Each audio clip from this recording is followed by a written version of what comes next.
Hello community, welcome back to another Barcelona match review. Barcelona loses to Almeria 1-0. Well, see, this is what I always was telling to y'all and every one of those people, who have been saying, oh, we got 3 points, 3 puntos, vamos and all that stuff. See, this is exactly what's the problem. We get 3 points after playing shit against in the previous matches, right? Against Girona, against almost every La Liga match previously, except for maybe Sevilla. Other than that, we have played horrible, but we got the results. We did get the results, but we played horrible. And that's the same thing today. And today, in fact, we just could not even win. We had to face a loss. And this is not looking good for us because, look, I don't want to be too reactionary. I don't want to say too much that, Xavi out and all that stuff. No. I'm not at all for that, right? What I'm trying to say is Barcelona had to give a strong response today, against Almeria. We just went out of the Europa League and the confidence is low and stuff. And this was a good opportunity for us to finally focus. What Xavi said, focus on the league, focus, win all the games and, not all the games, but most of them and just do amazing stuff. And tonight against Almeria, the team which is pretty much bottom half of the table, I think, they have beaten us at home, of course, but this is embarrassing. This is actually saddening. And of course, without further ado, let's just discuss as to what really went wrong for Barcelona. And let's begin with the starting 11. Ter Stegen in goal, our backline Jordi Alba, Christensen, Eric Garcia and Roberto. Midfield 3, Kessie, Busquets, De Jong, and our front 3, Gavi on the left, Ferran on the right and Lewandowski up top. So just a couple of changes. Of course, Jordi Alba came into the 11 and Eric Garcia got a chance, as well as Sergio Roberto into the 11. We went with Kessie, De Jong and Busquets in midfield, and of course Gavi being the false winger. But talking about that first half, and that first half was not good. We were dominated by Almeria in the sense that we had possession and stuff, right? Well, I think in overall we had 72% possession and they had 28% possession. However, if you look at the match, so many chances and so much plays were being done by Almeria. It's actually insane.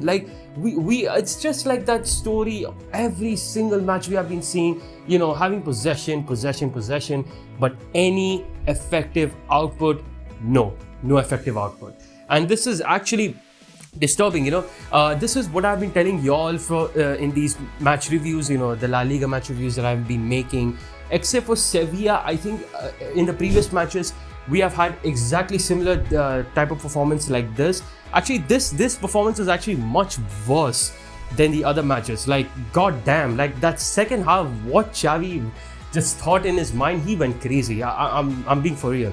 He actually went crazy in the second half and he thought, what, I'm gonna go havoc. And he actually wreaked havoc in a bad way. But it really, talking about the first half, it wasn't really that good. Barcelona were just having possession, no effective output whatsoever.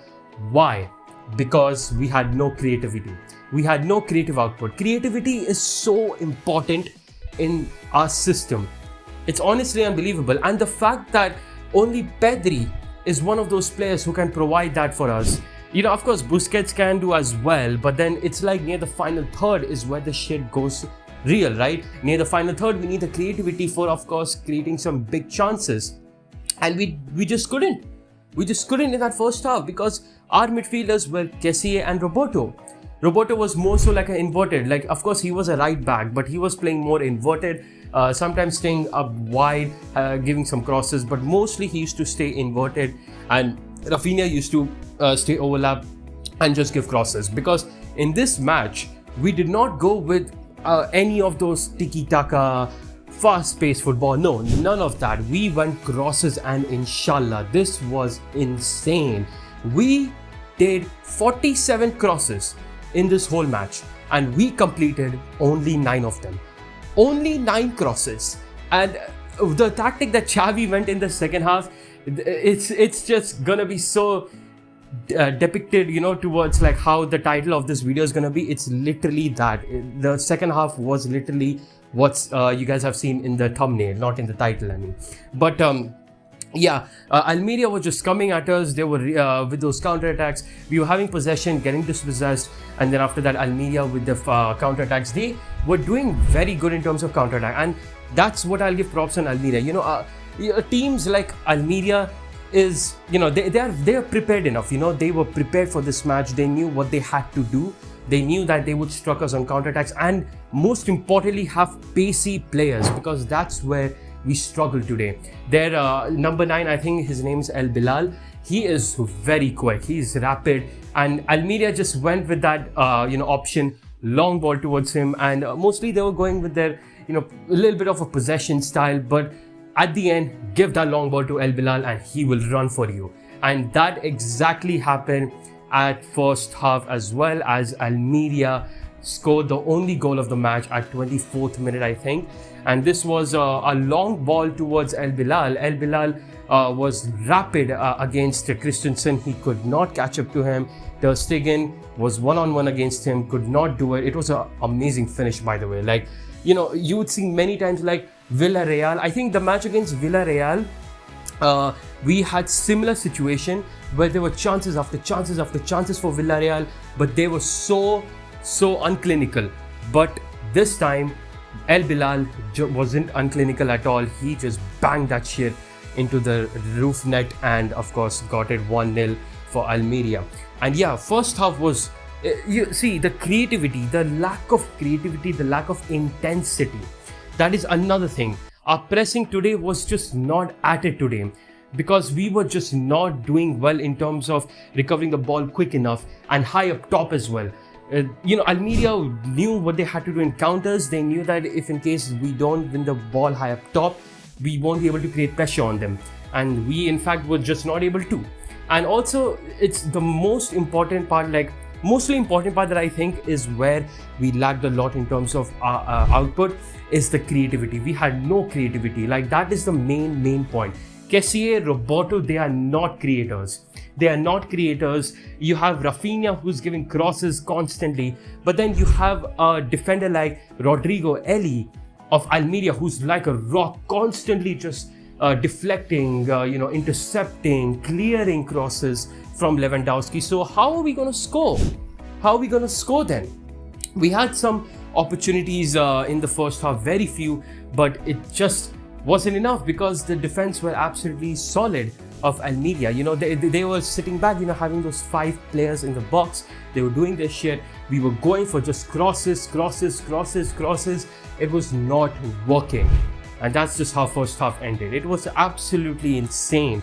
And mostly in first half, we didn't go for much crosses. Actually, that shit happened towards the second half, which I'm going to go crazy while I'm going to analyze that. But in first half, we were going with kind of like the possession style, Kessié being that number 8 for us. Then De Jong having sometimes options to go high up top, but not really high up top because we were defensively shaky. Eric Garcia today was a bit shaky in terms defensive wise. And that's what I've always been thinking about, that Eric Garcia has good ball distribution, but when it comes to defensive wise, he is still yet to learn a lot. And I think in terms of pace is where he is suffers a lot, because just like for that goal as well, and not only that goal, but if you see many opportunities for Almeria, if you check the highlights and stuff, you would see that so many times long ball comes and we are just open wide from the counters, and it's just because we don't have pacey defenders. Our pacey defenders were rested today, Araujo and Koundé. But it just was horrible, and first half ended score being 1-0. And also I'm not probably gonna give player ratings of in general of the match towards the end, so I'll just give shouts to some of the players towards the end. And mostly I'm not going to talk about as to how everybody did in first half. So let's go into second half. And now second half begins, and Xavi does a substitution, brings on Rafinha for Kessié, and later on he brings more subs like Alonso. Araujo comes. He was supposed to have rest, but you know what? If we give him rest, we would definitely lose this match. So he also came on as well. And this match, towards the second half, it was insane. Once we were trying to just go with a bit possession, around the 58th minute or something, we started doing nuts. We started going crazy.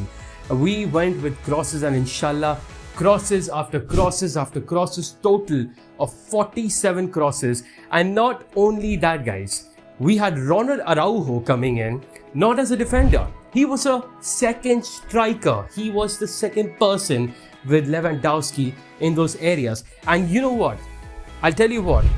Barcelona, while they were going for crosses and inshallah, they did get few chances in which they could have probably equalized. There was a big opportunity. One like Ferran Torres, I think, gave like a cross towards inside the box, and Araujo missed the header. And not only him, but Lewandowski also missed a couple of headers. So it's not exactly Xavi's fault, because yes, Xavi crosses and inshallah it's probably not going to work. We went with the Koeman style. We went with Ronald Koeman style in this match, having a centre back as a striker, just thrashing in attackers constantly. You know, we had Alarcon coming up as well, and Pablo Torre, who, by the way, both of them really showed bright stuff.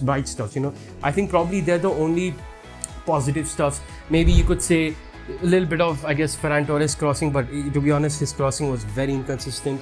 So probably some of the bright stuff is like Pablo Torre and Alarcon's performance. They came up, showed some intensity, showed some power, drive, hunger, and they wanted to really do well. Unfortunately, they were stuck in this situation that we were not going with any tiki-taka, no one-touch football, no nothing.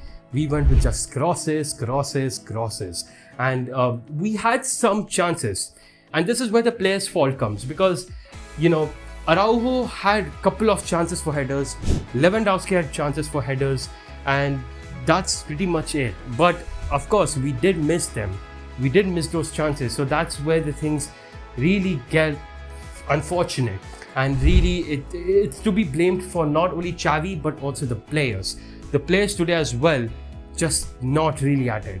And Xavi, of course, I don't know why he thought about going with this strategy. Like 47 crosses, it did not work. Only 9 of them were connected, by the way. Only 9 crosses went, it was accurate.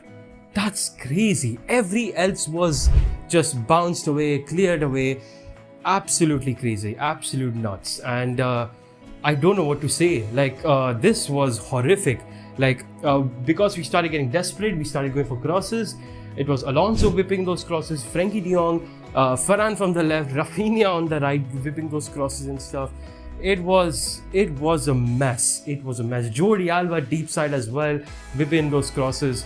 Like, oh my god, this was, I don't even know what to say, bro. And one more thing was that Gavi, Rafinha and Xavi, all 3 of them are suspended for the next La Liga match against Valencia, I think. A big game, but of course they are suspended. And the bookings as well, like, it was because of Gavi's frustration. Like, he was very frustrated, because of which he got a booking, as well as Rafinha, who did not obey the referee, and then of course he also got a yellow card. And silly bookings, and they're both suspended as well. So we are so screwed for the next match. We can't have Gavi as a false winger. Gavi was somewhat positive, you know, as well, like he was doing with his work rate, body recoveries and stuff. It's just that the role that he was put on today by Xavi was absolutely insane. Like, I really can't say much to him. It sucks. And Lewandowski, disappointing once again. Touches, just not at it. Holder play was somewhat okay today. Like, he was a bit inconsistent in that case. But it's not looking good, guys. And yeah, Xavi, he has to know a lot of things from this. Better not go for crosses, inshallah, next time. Like, for if it towards the end, if you want to go, then okay. But see, this is why I just really want us to have a good established system, established philosophy in terms of what football we're going to play, what exactly style, what are the roles of the players, because we are in that trauma, or you could say dilemma is the proper word. We are in this dilemma that we still don't know what's the proper system, what every person can do good at, you know. And Xavi is trying to work upon it, but at the same time he just goes with craziness like crosses and inshallah today. And yeah, it's insane. This match was crap. But yeah, it's not, see, I know many fans are very frustrated. I've seen much frustrated Kool saying Xavi out, Xavi out, Xavi out. I don't know if I'm still there yet. I think Xavi definitely will learn a lot today from the detrimental amount of mistakes, enormous amount of mistakes that he's made today. He has to learn from it, because goddamn, we played shit. So yeah, that's pretty much it then for your review, guys. Thank you so much for watching this review. It was quite a match, I have to say. And yeah, I'll see you guys next time. Peace. Forza Barca.